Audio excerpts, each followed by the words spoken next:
Car ఎక్కితే నేత్రాలు తెలియవా? దిగు కారు, పద పోలీస్ స్టేషన్ కి. నమస్కారం అండి. మంది పరిశ్రమ చేస్తారు, ఎట్లా సంపాదించుకో, ఉంచుకో. మీరేం భయపడకండి గురుగారు, ఈ సెంటర్ కి చక్రవర్తి గారు మనమే. I can manage. మీరు వెళ్ళండి. ఏమ్మా, నువ్వేం కంగారు పడకు. ఈ డబ్బు దగ్గర పెట్టుకుని పిల్లల్ని హాస్పిటల్ తీసుకెళ్ళు. నీ డబ్బు ఎందుకు బాబు? బంగారం లాంటి నా బిడ్డకు తల పగిలి నేను ఏడుస్తుంటే. యాక్సిడెంట్ చేసి వెళ్ళిపోతున్నారు. ఓ నువ్వా? బాగున్నావా? చాందనాలే కలిసి మీ ఎట్ట సాబ్ ఎట్లున్నాడు? ఆ ప్రశ్నలన్నీ తర్వాత.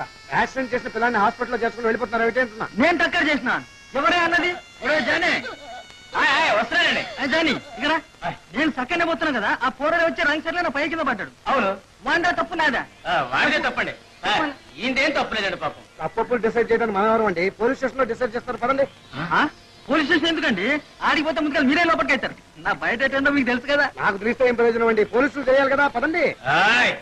మా సెంటర్కి వచ్చి మమ్మల్ని దబాయిస్తావా?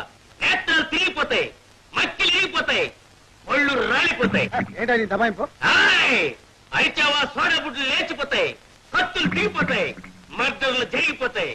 ఈ సెంటర్ కి నేనే చక్రవర్తిని.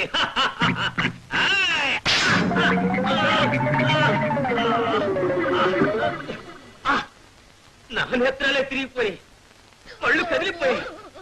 అబ్బా, పాకల సంఘం ప్రెసిడెంట్ ని నాకే అవమానమా? చెప్పండి. ఇలా హాస్పిటల్ తీసుకెళ్దాం. రామ్మా.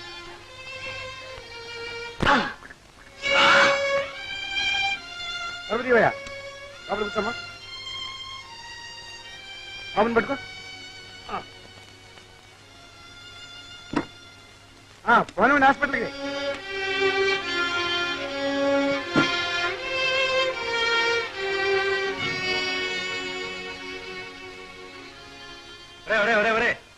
ఏమిట్రా నువ్వు చేసిన పని? రోడ్డు మీద ఎవడో ఎవడో కూర్చొని నీకెందుకురా బాధ?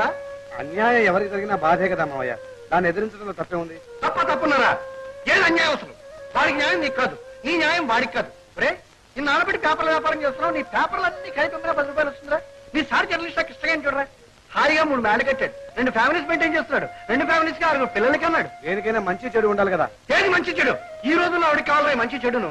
హాయిగా 4 సినిమా వార్తలు, సెక్స్ బొమ్మలు వేసుకుంటే కావాల్సినంత డబ్బు వస్తుంది, 10 మందిలో పలుకుబడి పెరుగుతుందిరా. జర్నలిజం అనేది వ్యాపారం కాదు మావయ్య. నడుస్తున్న వ్యవస్థకు అర్థం బట్టి అర్థాలు చెప్పే పవిత్రమైన బాధ్యత. ఇదిగో ఆ భాష కూడా నాకు అర్థం కాదు. అర్థాలును. రే, నీ బాధ్యతలు పండగ చేసుకునే ఇంట్లో తద్దిరం పెట్టేయకూడదురా. నేను నా కారు గుర్తించిన మనిషి ఎవరో తెలుసా? మినిస్టర్ గారు బావమరి. అలాగే ఆ డబ్బు పుచ్చుకున్న పెద్ద మనిషి ఎవరో తెలుసా? నగర పాకల సంఘం ప్రెసిడెంట్. వాళ్ళిద్దరూ నాకు బాగా కావాల్సిన వాళ్ళు. వాళ్ళ మీద నువ్వు ధైర్యం చేసావు. నా పొజిషన్ ఏంటో ఆలోచించావా? మంచిని చెప్పడానికి చెడును ఖండించడానికి మనాపర భేదాలు ఏమిటి మావయ్య? అయినా నీకు ఇవన్నీ చెప్పిన ప్రయోజనం లేదని నాకు తెలుసు. ఇంకెప్పుడు నా వృత్తిలో జోక్యం కలగ చేసుకో. కలిగించుకున్నావా మన ఇద్దరికి యుద్ధం తప్పదు. అన్నావు అంటావు. మునక్కాళ్ళ ఉంది నిన్ను. మీ అమ్మ నా చేతుల్లో పెట్టి చచ్చిపోయింది. మీ అత్త నిన్ను బాగా మేపి గుమిడి పండులో తయారు చేసి నీ పొగరెక్కే మాటనే అంటావు. ఏమిటండి పొద్దున్నే వాడి మీద విరుచుకుపడుతున్నావు? నీ మీద పడమంటావా? గట్టిగా అరవకంటే పక్కింటి వాళ్ళు తడుచుకుంటారు. నీ మాటలు తడుచుకుని ఈ విధి వాళ్ళు అప్పుడే ఖాళీ చేసి వెళ్ళిపోయారా? చాలా వెళ్ళండి.